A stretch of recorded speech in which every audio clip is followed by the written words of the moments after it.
국가정보원이 적폐청산 TF팀을 꾸려서 지난 정부의 정치 개입 사건들을 재조사하기로 했습니다.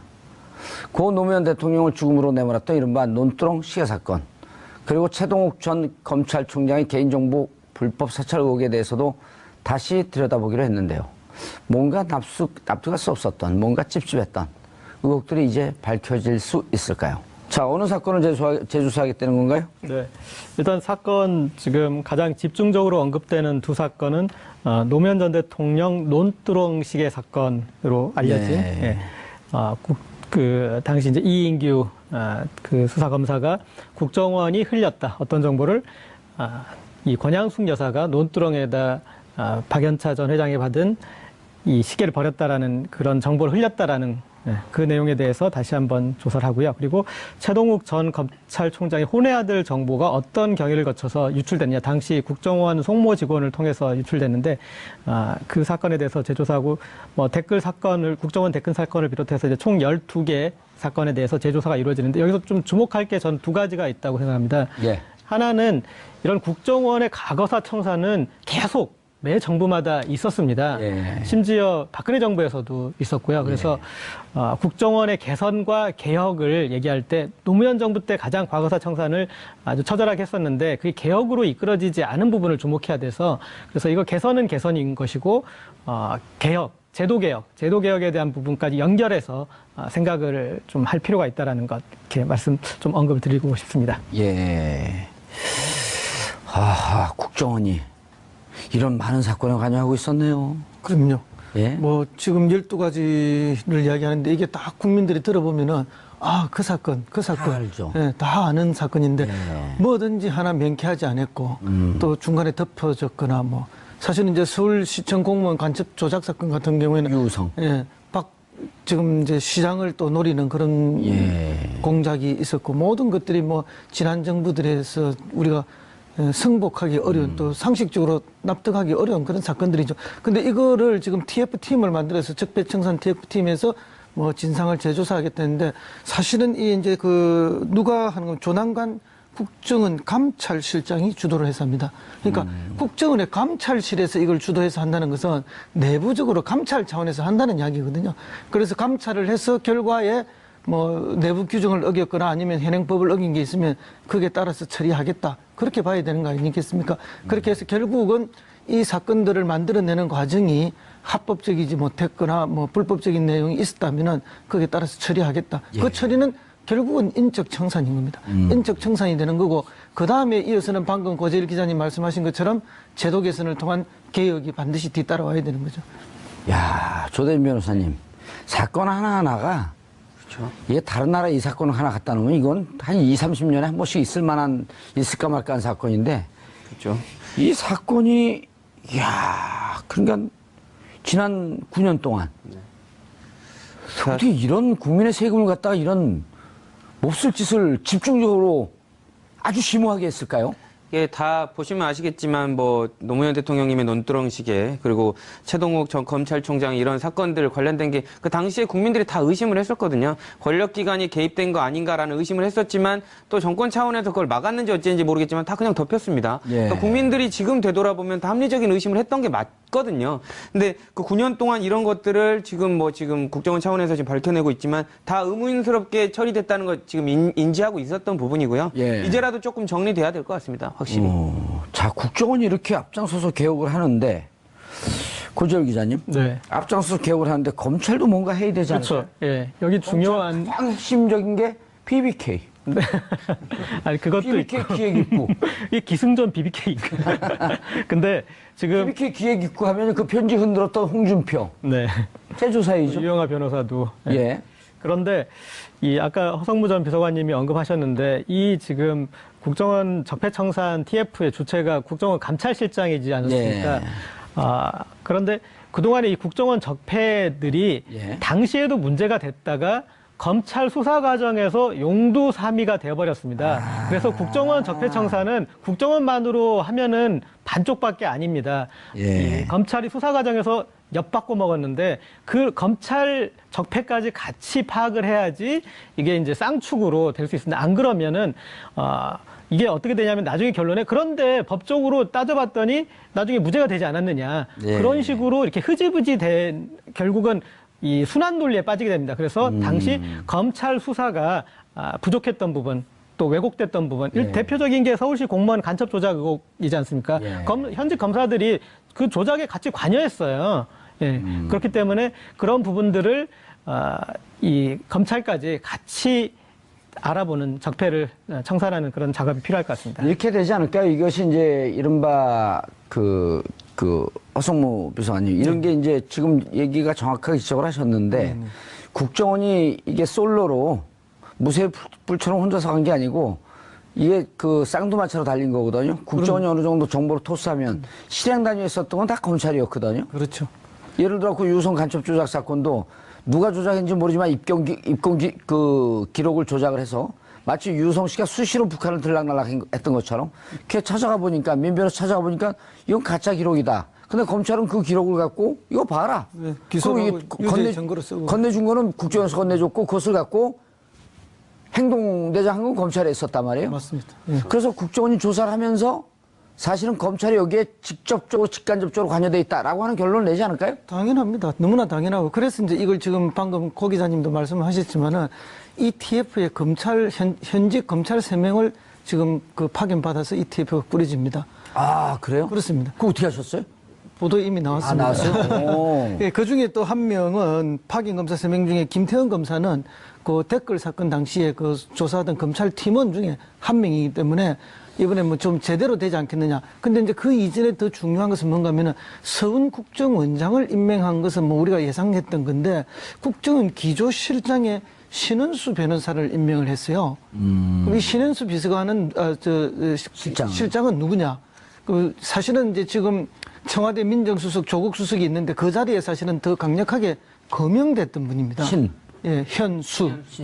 예. 그 민정수석으로 거명됐던 분인데 이분이 민정수석으로 안 가고 국정원 기조실장으로 갔어요. 예. 그건 뭘 의미하는가 하면 국정원 개혁을 제대로 한번 해보겠다 하는 거에 저는 방점이 짙겠다고 봅니다. 그러면서 지금 TF팀에도 현직 검사 3명을 파견받았죠. 그럼 검찰을 가장 잘 아는 사람들이 이 국정원을 개혁하고 국정원의 적폐를 청산하는 실제 업무를 지금 맡았다 이렇게 보시면 되겠습니다. 조대진 변호사님, 이제 국정원이 워낙 권력이 막강하다 보니까 여당에서도 정권을 잡고 난 뒤에 예를 들어 각 계파가 있지 않습니까?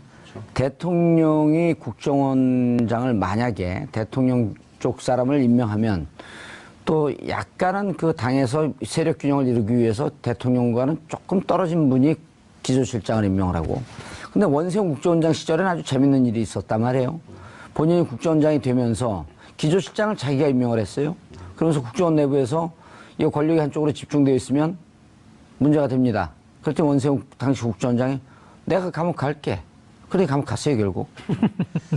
저는 그 국정원에 관련된 재판을 해보니까요. 그 조직에 대해서 조금은 알게 됐는데, 그러니까 성격을 한마디로 표현을 하자면 되게 기묘한 집단입니다. 그러니까 같은 테두리에 있은 것 같으면서도 안에서 그 개그 프로 중에 있잖아 기묘한. 아 그런가요? 어쨌든 그래서 공동의 이익을 추구하는 것 같은데 안에서는 전부 다 자기 혼자 살려고 발버둥치는 그렇기 때문에 테두리는 그렇게 보이지만 또 안에서는 또 각자의 이익을 위해 도생하는 이런 모습들이 좀 보인다는 것 때문에 좀 기묘하다고 표현을 드렸고요. 아까 말씀 주신 대로 이제 이런 부분들을 정상화시켜야 되는 것 때문에 그 신현수 변호사 예전에 사정비서관 하셨던 신현수 변호사님이 가신 것 같은데요. 사정비서관 했었나요? 노무현 대통령 때 사정비서관을 하셨습니다. 잘 아시겠네요. 예, 사정비서관을 하셨었고, 그래서 저도 이렇게 눈여겨보고 있었습니다. 그 신현수 변호사님이 지금 이제 국정원 기조실장이지만 어디로 갈 것인가 관련돼서 거기 가는 게 아마 개혁에 관련된 시발점이 될 것이라고 봤는데 국정원으로 딱 꽂으신 걸로 봐서는 아마 검찰만큼 조국 수석을 검찰에 앉힌, 그 민정수석을 앉힌 것만큼 국정원도 이제 올 것이 왔다라고 봐야 될 것 같다는 느낌이 들었습니다. 김병기 인사처장 했었나요? 국정원에?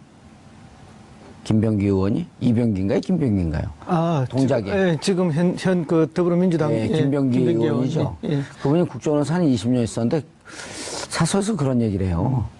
지금 조대진 변호사가 정확하게 지적했는데 국정원은 한 집단이 묶여 있는 거다. 그 집단이 무슨 일을 하는지 모른다. 다른 집단이. 그런데 이렇게 보면 정치적으로 관여할 것 같은 사람들은 대충 안다. 그래서 한때 정치적으로 관여할 것 같아서 그분들은 국정원 무슨 연수원 같은 데다가 대선 시기에 다 몰아놓고 그리고 거기는 핸드폰을 압수 안 됩니다. 그 관여하지 못하도록 다 거기다 몰아놓을까 하는 정도의 고민을 할 정도로 정치 개입의 욕망은 강하고 그리고 또 그런 성향을 갖고 있는 분들이 꽤 많았다. 이런 얘기를 사석에서 한번 얘기한 적이 있거든요. 그게 뭐 그럴 수밖에 없죠. 이제 이렇게 국정원 이제 본부 내곡동에 있지 않습니까? 예. 그 내부에서도 이제 국내 파트에 있는 분들은 뭐 다 그런 형태로 움직인다고 봐야 되는 게 왠가면은 이게 이 사람들이 정보 수집을 위해서 나가면은 예. 경찰 정보 요원들이 기본적으로 준 정보를 분석하고 수집해서 하긴 하지만 또 각자 정보를 돌리는데 만나는 사람들이 다 정치권이나 경제권 인사들을 만나요. 만나고 기관장들과 기관 사람들을 만나는데 항상 그 초점이 그런데 관심이 가 있을 수밖에 없고 또 권력의 향방에 따라서 자기의 어쨌든 그 조직 내에서의 삶의 방향이 또 움직이고 하니까 출세기에 선수들이 돼 있는 거죠. 그러다 보니까 정치권 주변에서 언제나 정치에 영향을 미치거나 자기가 그걸 통해서 어떻게 해보려고 하는 사람들의 집단이 국내 정치, 국내 정보를 모으는 사람들의 한 형태라 이래 보면 되고요. 심지어 어떤 지역 같은 데 가면 이분들 자체가 이미 그 토 세력처럼 돼 있는 경우에도 아주 극소수이지만 그거 자체가 권력 기관이죠. 권력이고 그냥. 토 세력이 돼 있는 거예요. 각 지역에는. 그래서 이 사람들 눈치를 보는 또 지역의 정치인들이나 지역의 경제인들도 많아요, 사실. 예. 고재열 기자님. 네. 자, 그럼 우리 논두렁으로 한번 가보시죠. 네. 이런 사건이 없었던 일 아니에요? 이거 누가 이런 소설을 썼어요?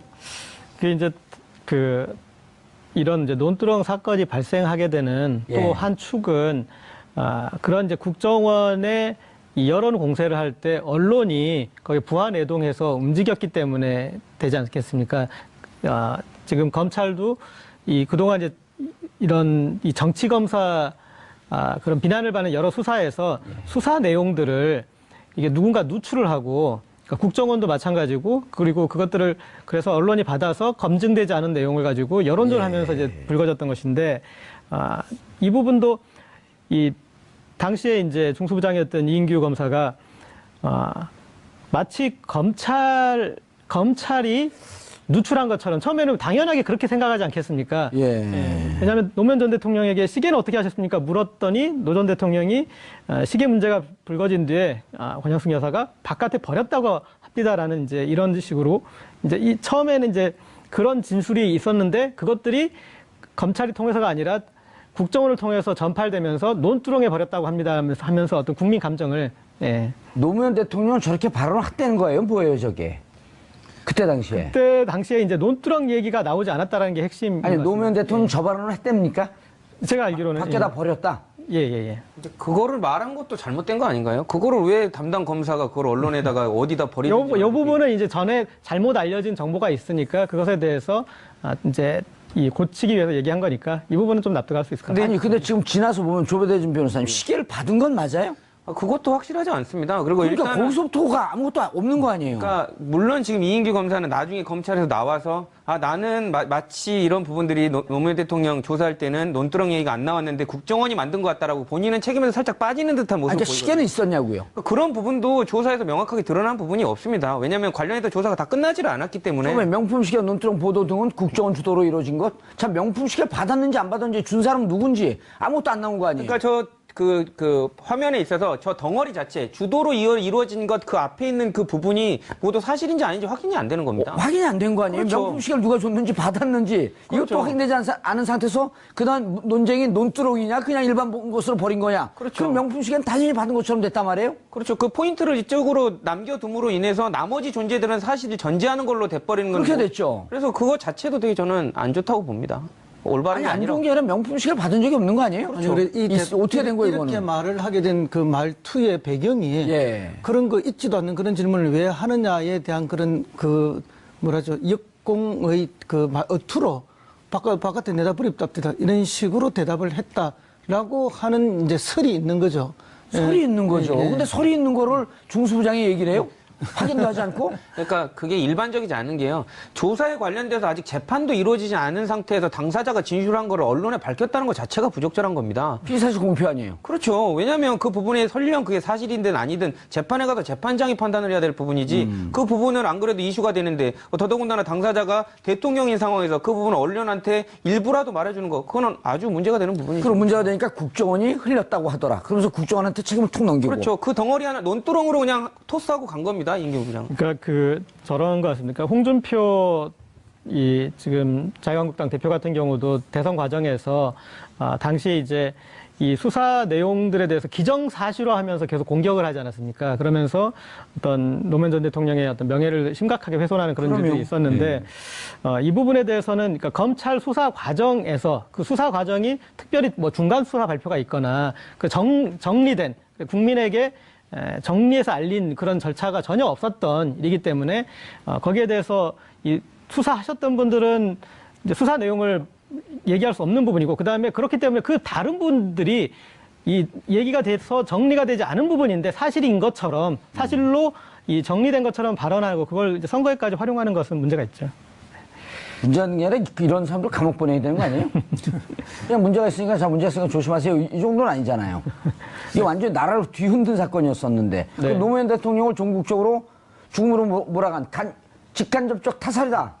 라고까지 얘기가 나온 근거가 됐던 거 아니에요? 그렇죠. 그래서 이제 지금 이제 이런 사건에 대해서 국민들이 동의할 수 없었던 그런 국정원의 이제 정보 취득과 그리고 이제 정보 누출 행위에 대해서 조사를 하면은 아까 허성 전 비서관님 말씀하셨는데 인적 청산이 뒤따를 수밖에 없습니다. 그렇죠. 검찰처럼 인적 청산이 뒤따르고 그 다음에 이런 식의 국내 정치 개입하는 것 자체가 문제다. 그래서 지금 대통령이 국정원 개혁에서 추진하는 두 가지 방향, 국내 정치 파트를 전혀 없애고 그다음에 대공수사 업무를 경찰에 이관하는 이제 그 부분들까지 연결될 것 같습니다. 검찰로 확장이 돼서 이인규 전 중수부장 조사해야 되나요, 말아야 되나요? 저는 당연히 조사해야 된다고 봅니다. 홍만표 지금 감옥 가 있나요?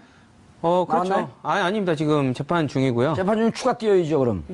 그러니까 관련되어 있으면 어쨌든 저는 찝찝하다고 생각하는 부분이 이인규 네. 부장이 당연히 억울할 수도 있죠. 자기가 총수사 총책임자였는데 이런 정도 얘기도 못하냐라고 항변할 수도 있습니다. 예. 근데 제가 아까 말씀드렸다시피 중요한 부분이 피해자가 당시 대통령이었고 대통령에 관련된 부분을 전직 대통령이었죠. 예, 전직 대통령이었고 관련된 부분이 충분히 사람들이 너무나도 궁금증을 가질 수 있는 상태에서 본인이 말을 하면 이슈가 된다는 거 당연히 알 수 있는 부분이거든요. 무엇보다도 저는 좀 화가 나는 게 지금 이제 화가 나는 게 돌아가시지 않았습니까 대통령이 예. 이 일 때문에 그러면 관련해서 본인이 어디서 이런 얘기를 들었는지 수사관이 부르지 않더라도 가서 자기가 얘기해야죠. 나는 어디서 이런 얘기를 듣고 내가 알고 있었던 부분은 이 정도고 국정원에서 뭐 예를 들면 들은 부분은 이 정도고 이런 부분들을 명확히 가려줄 필요가 있다고 봅니다. 저는. 조대진 변호사님, 팩트 체크. 당시 11월쯤에 11월에 이제 본격적으로 노건평 노무현 전 대통령의 노무현 대통령 형이 검찰에 소환이 되죠. 그렇죠.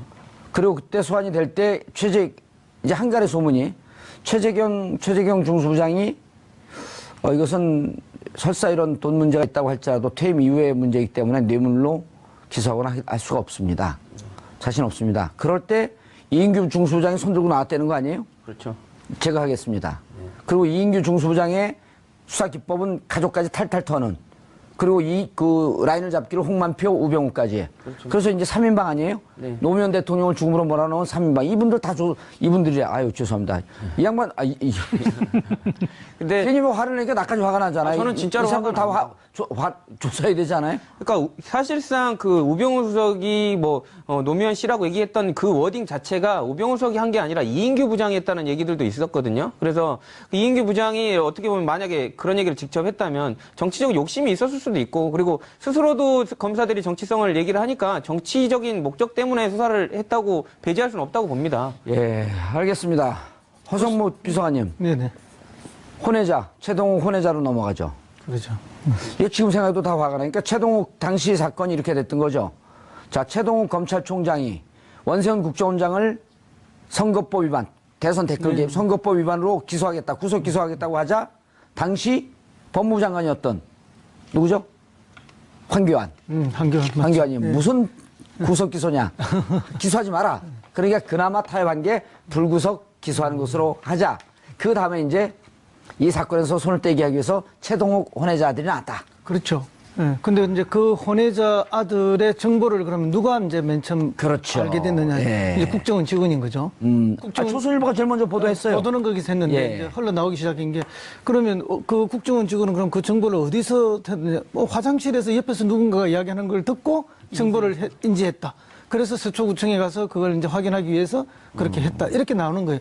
세상에 이런 정보가 화장실에서 다른 사람들이 이야기하는 걸 옆에서 우연히 듣고 자기가 정보를 인지했다는 게 그게 말이 되는 소리입니까? NLL 포기했다라고 하는 대화록을 찌라시를 보고 알았다? 뭐 라고 하는 김무성 대표하고 똑같은 얘기죠. 거죠. 예. 그러니까 이건 뭐 지나가는 소가 웃을 이야기들을 하고 있는 거죠. 그러니까 이미 이런 정보들을 다 가지고 있었는데 어쨌든 이 최동욱이가 말을 듣지 않고 이제 자기가 법에 따라서 원칙대로 수사하라고 수사팀들한테 계속 지지를 보내주고 있으니까 이제 결국 수사를 무산시키기 위해서 최동욱을 날리기 위한 작전으로 쓴 거죠. 예. 그러니까 뭐 결국 그 혼외자 사건이 터지니까 모든 관심이 모든 언론이 그 이야기만 반복적으로 하다가 이제 나중에 사실 확인 쪽으로 가면서 결국은 이제 옷을 벗고 나가는 쪽으로 쫓아내는 쪽으로 이제 이렇게 사건이 전개가 되어버린 것이죠. 예. 그래서 이 사건은 이제 그때 뭐 그 박근혜 정권의 정통성 자체를 완전히 흔드는 게 그럼요. 댓글 사건 아닙니까? 예. 사실은 이제 뭐 대통령으로 부정선거를 통해서 된 거나 마찬가지다는 거고 사실은 대통령이 그것 때문에라도 그때 당시 탄핵이 돼야 될 일이었던 거죠. 근데 그걸 완전 듣기 위해서 저질렀던 또는 폭로했던 게 혼외자 사건인데 그게 핵심이 국정원들이 나서서 했다. 그러니까 이거 역시 국내 정치에 제대로 개입한 거다. 그래서 문제가 되는 거죠. 당시에 이제 공동 주연이 조선일보지 않습니까? 그래서 꼭 그렇게 얘기하고 싶어요?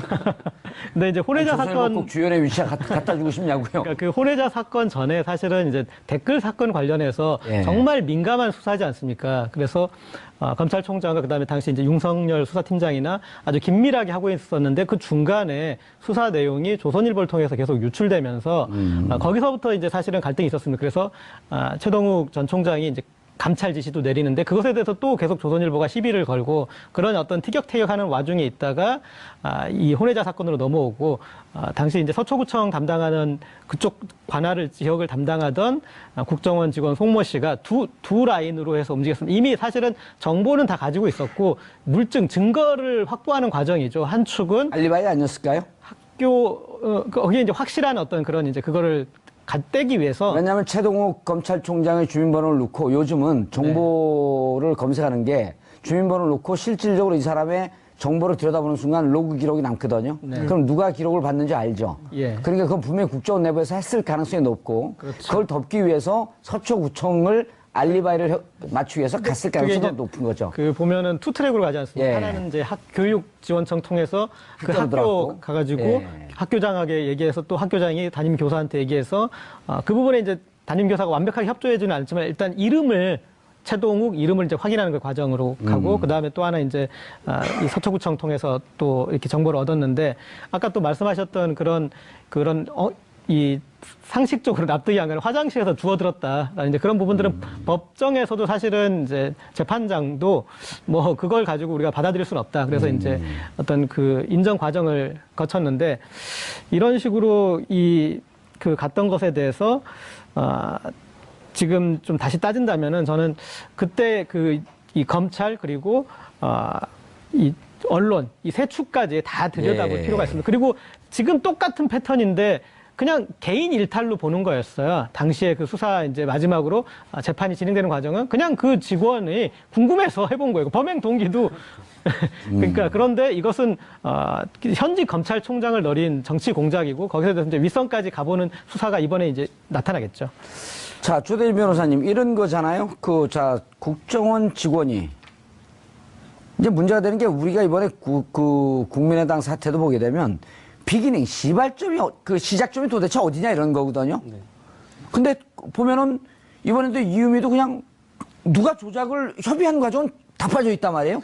이것도 국정원 직원이 이 정도 정보를 알았을 거면 그 전에 이미 사찰을 통해서 상당히 많은 정보를 갖고 있었고 국정원의 일반 공직자란 민간인들 사찰이 일상화되어 있었다? 여기까지 가 있을 수 있는 거 아니에요? 그렇죠. 일단은 범죄에 관련돼서 밝힐 부분은 누가 했냐도 중요하지만 그걸 왜 했냐가 더 중요하거든요. 그럼 언제부터? 그렇죠. 근데 그런 부분에 있어서 범죄 사실이 있는 건 맞는데 했으니까 너만 잘못이야. 그리고 나머지 배경들을 다 지워버리려는 거. 이거 자체가 좀 옳지 않고요. 그 오히려 더 큰 거. 이 문제가 이 사람을 통해서 이루어졌던 실행이 된 이유는 그 배경이 더 중요한 거 아닙니까? 지금 뭐 관련돼서 그 배경 관련된 부분을 다 확인을 하려면 조직 자체에 관련된 생리라든지 이런 부분을 들여다보기 위해서 지금 관련된 부분을 지금 그 재조사하는 걸로 보이고요. 그것이 나와야지 아마 이제 그 배우 전체적으로 어떻게 돌아가기 위해서 공작을 했고 민간인 사찰을 조직적으로 했는지도 밝혀질 것 같습니다. 예, 국정원 직원이 1심, 2심에서 다 유죄거든요. 그렇죠. 그럼 그 윗선은 누구냐를 밝혀야 될 거 아니에요? 누가 지시했냐? 어떻게 국정원 일개 직원이고 개인 일탈로 최동욱 그렇게 궁금해요? 그러니까 재판장도 판결문에서 그걸 궁금해했습니다. 분명히 누군가 있는 것 같다라고. 근데 기소가 안 되지 않았습니까? 그러니까 예. 재판부가 판결문에서 이거는 분명히 혼자서 할 일이 아닌데라고 판결문에 심어줬지만 그러니까 검찰 찔리라 이겁니다. 왜 이거는 분명히 누가 있어 보이는데 기소를 하지 않았니?라고 하지만 기소를 안 했으니까 내가 판단을 못 해주겠다. 다만 누가 있는 것 같다. 재판부가 이미 판단을 한 거죠. 요 큰 그림 하나를 좀 봐줘야 될 것 같습니다. 예. 그러니까 이게 민간인 사찰 문제하고 또 다른 문제지 않습니까? 검찰총장을 아까 말씀하셨듯이 사찰을 통해서 이미 정보를 가지고 있고 마지막 물증만 만들어내는 그런 과정이었고 그리고 대법원장 사찰에 대해서도 드러나지 않았습니까? 국정원 직원이 했던 것들이. 예. 그리고 반대편에 있는 정치적 입장의 반대편에 서울시장 관련해서 사찰이 아니라 제압 문건입니다. 제압해버리자. 예. 그러니까 이런 사찰했던 이유도 다른 이유가 아니라 그러니까 정무수석실이나 그런 게 아니잖아요. 고위공직자 이렇게 비리 그런 거를 비위를 보는 게 아니라 대통령이 시켰을 때 이 검찰총장이나 대법원장이 말을 안 들을 수 있으니 약점을 잡아놓자. 그런 차원에서 이루어진 사찰이라는 걸 주목해야 될 필요가 있을 것 같습니다. 양승태 등산하는 것까지 생각했잖아요. 결국 이번에 그 안경환 전 법무부 장관 내정자가 탈락하게 되는 과정에 그 재학 시절에. 뭐 그런 게 있지 않습니까? 예, 그럼 사실혼관 게 있었던. 그것도 누군가 이미 정보를 다 갖고 있다가 지금 한 거죠. 기무사가 그것도 조사 들어갔잖아요. 뭐 그렇기 때문에 야, 이건 그런데- 이제 그만큼 사찰이 일상화되어 있었다. 또 유력한 인사들에 대해서는 다 정보를 쥐고 있다 이렇게 봐야 되는 거죠. 허성문 전 비서관님, 예. 세 분들이요, 이 문제에 대해서 이 사건이 나오고 이거 재조사하겠다 그러니까 세 분이 오늘 다 생일 잔치 맞이하시는 거예요.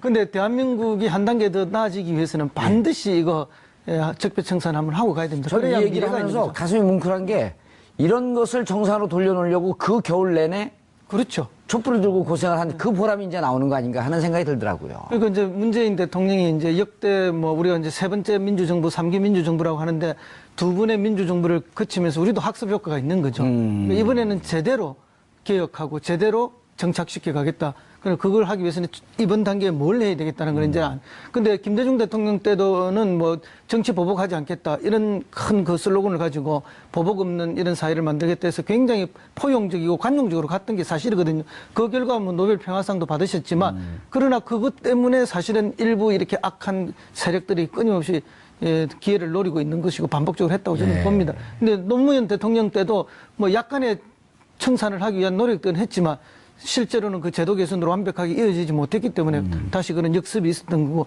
이번에는 한번 제대로 할 필요가 있다 그렇게 봅니다. 예, 알겠습니다.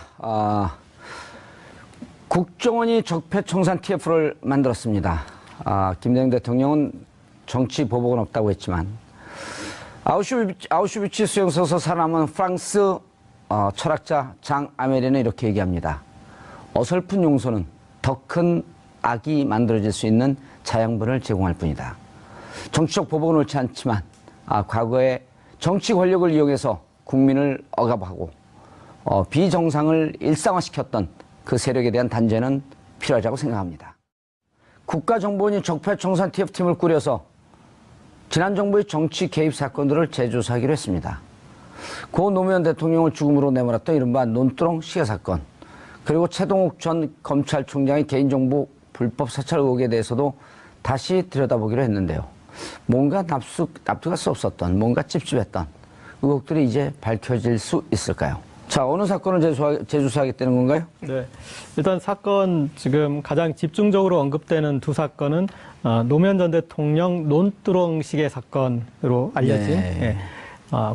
그 당시 이제 이인규 그 수사검사가 국정원이 흘렸다 어떤 정보를 이 권양숙 여사가 논두렁에다 박연차 전 회장이 받은 이 시계를 버렸다라는 그런 정보를 흘렸다라는 그 내용에 대해서 다시 한번 조사를 하고요. 그리고 최동욱 전 검찰총장의 혼외 아들 정보가 어떤 경위를 거쳐서 유출됐냐. 당시 국정원 송모 직원을 통해서 유출됐는데 그 사건에 대해서 재조사하고 댓글 사건을 국정원 댓글 사건을 비롯해서 이제 총 12개 사건에 대해서 재조사가 이루어지는데 여기서 좀 주목할 게 전 두 가지가 있다고 생각합니다. 예. 하나는 이런 국정원의 과거사 청사는 계속 매 정부마다 있었습니다. 예. 심지어 박근혜 정부에서도 있었고요. 그래서 국정원의 개선과 개혁을 얘기할 때 노무현 정부 때 가장 과거사 청산을 아주 처절하게 했었는데 그게 개혁으로 이끌어지지 않은 부분을 주목해야 돼서 그래서 이거 개선은 개선인 것이고 개혁, 제도개혁에 대한 부분까지 연결해서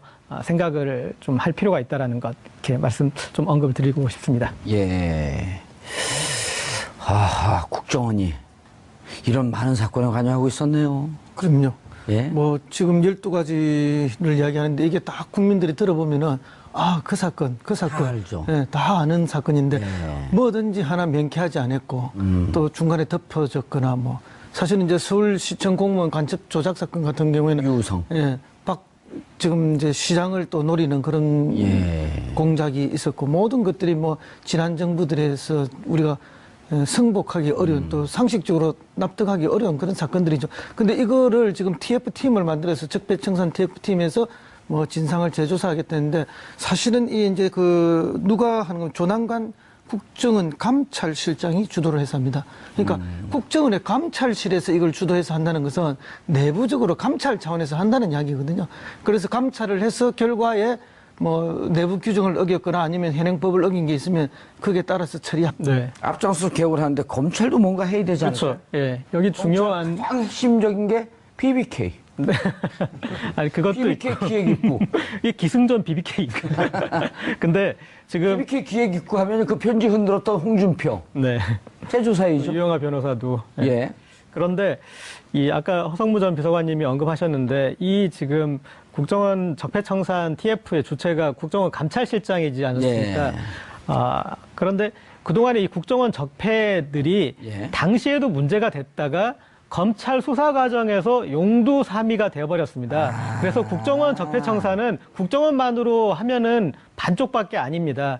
예. 이 검찰이 수사 과정에서 엿바꿔 먹었는데 그 검찰 적폐까지 같이 파악을 해야지 이게 이제 쌍축으로 될 수 있습니다. 안 그러면은 이게 어떻게 되냐면 나중에 결론에 그런데 법적으로 따져봤더니 나중에 무죄가 되지 않았느냐. 예. 그런 식으로 이렇게 흐지부지 된 결국은 이 순환 논리에 빠지게 됩니다. 그래서 당시 검찰 수사가 부족했던 부분 또 왜곡됐던 부분 대표적인 게 서울시 공무원 간첩 조작 의혹이지 않습니까?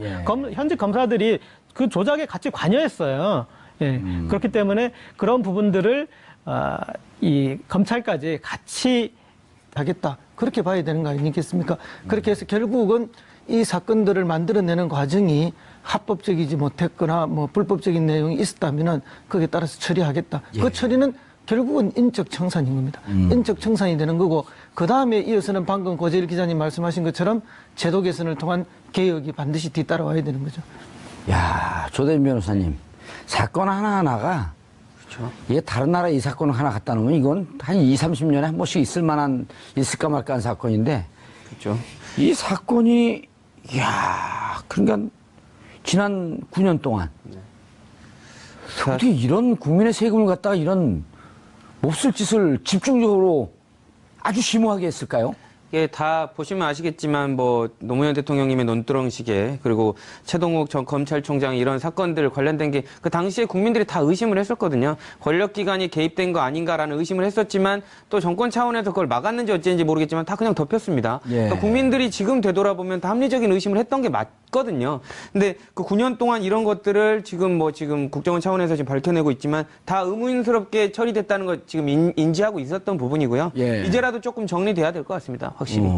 자, 국정원이 이렇게 앞장서서 개혁을 하는데 고재일 기자님 알아보는 적폐를 청산하는 그런 작업이 필요할 것 같습니다. 이렇게 되지 않을까요? 이것이 이제 이른바 허성무 비서관님 이런 게 이제 지금 얘기가 정확하게 지적을 하셨는데 국정원이 이게 솔로로 무쇠불처럼 혼자서 간 게 아니고 이게 쌍두마차로 달린 거거든요. 국정원이 어느 정도 정보를 토스하면 실행 단위에 썼던 건 다 검찰이었거든요. 그렇죠.